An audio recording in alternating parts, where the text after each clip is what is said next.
Welcome back to the channel. As you saw from the video, today we're going to be going over dividend and dividend reinvestment and how that's played out in my portfolio throughout the entirety of 2022 and what it looks like going into 2023. So if you're looking at my screen here, you can see that I am in Betterment. I've mentioned Betterment several times. It's one of the financial tools that I use to achieve my financial freedom. If you look here, what I've done is I've looked at my main account, which is called Flagship. It's an individual taxable account, which I've brought up before. I filtered based on this year to date, and the dividend reinvestments. So if I go down here and filter from the entire year, every single month I'm getting deposits into my account from holding these underlying assets. So in this case, if I go all the way back to January 3rd of this year, you'll see there's a couple different ETFs that I own inside of my Betterment account. One of them is VTIP, VWOB, and BDNX. Now, some of these are stocks, some of them are bonds, and then of course I have a nice mixture to round out my account from a diversification and from a risk perspective. So some months I've done better than others. You know, one month I brought in in January for this one I brought in 9 cents, but every month I'm getting something. February, $6.20. That was probably from some bond funds. Yep, those are all bonds. But if I go up to, if I fast forward to June, there was actually a pretty good month in this one account that I have where VEA, that's a Vanguard fund, that actually deposited $113.62 along with some others. But that was simply for holding the underlying asset, not selling, and then just doing a dividend reinvestment. And real quick, for those that don't know, a dividend reinvestment is nothing more than the ETF of the bond pays you for owning it. I've talked about this before. You know, Warren Buffett's big on dividend reinvestments as well, but the dividend is deposited in your account. You take that money, so say it's $100, instead of cashing it out and sending it to your checking account or your savings account or whatever, you simply hold that and they take it and they reinvest it. So I'm actually going to pull up a statement from this month that shows you what I'm talking about. So in this case, here's my statement from December 21st. So December 21st, I received dividends from several different bond funds, $2.45. And in the middle here, you'll see the payment detail, how much each bond paid me to hold it for, in December. And again, there can be several payments inside the same month. It doesn't have to be one payment. As you saw in January, I think I received 3 different payments in January, obviously some bigger than others. But if you go to the bottom here and look, you'll actually see I have a dividend reinvestment. It started on the 23rd. I was paid on the 21st. It's being put into KOMP, which is another bond fund. The current price of that fund, the number of shares, my $2.45 is buying. Here's my total number of shares, 148. And in this, I own of KOMP, of that asset, I own $5,840.81. So again, I'm not having to do anything in order to own the underlying asset and continue to make money.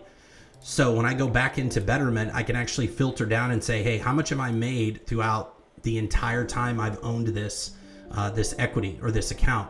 So if I go to all time here, and again, I'm filtering all time, just Flagship, just dividend reinvestments. There are other things you can go into. I'm not going to go into that in this video. But if I scroll down, you're going to see a long list of dividends. I've had this account open almost 7 years.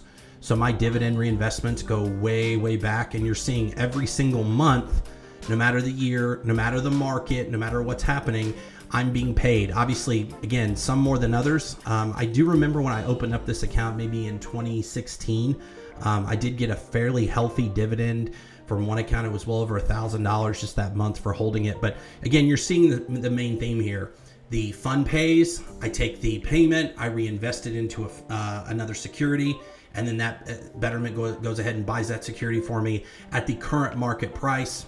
So I'm getting the best price possible. And then I do what I've talked about on this channel the entire time. I do dollar cost averaging, or DCA. So it doesn't have to be anything complicated. And in this case, I'm going back, this is one from, July 2nd of 2018, which was 4 years ago. Over 4 years ago. But again, you're just seeing more payments here over and over added to my account without having to do anything. Now, I do want to stress that you can take the dividend, you can cash it out, and you can have that sent to a checking account, a savings account, an external account. That is going to be taxable income though. So depending on what your tax rate is, it may make sense to continue to roll these into a dividend reinvestment, so that as time goes on, when you go to make a withdrawal on these, it's not taxed as a short-term capital gain, it's taxed as a long-term capital gain. I can also go through here and look at, specific months. So just in the past month, I think I had a few, in this month alone, call it 25 bucks.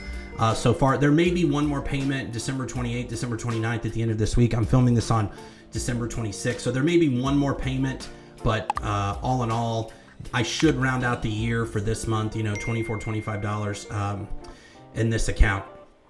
So that's all I wanted to go over today.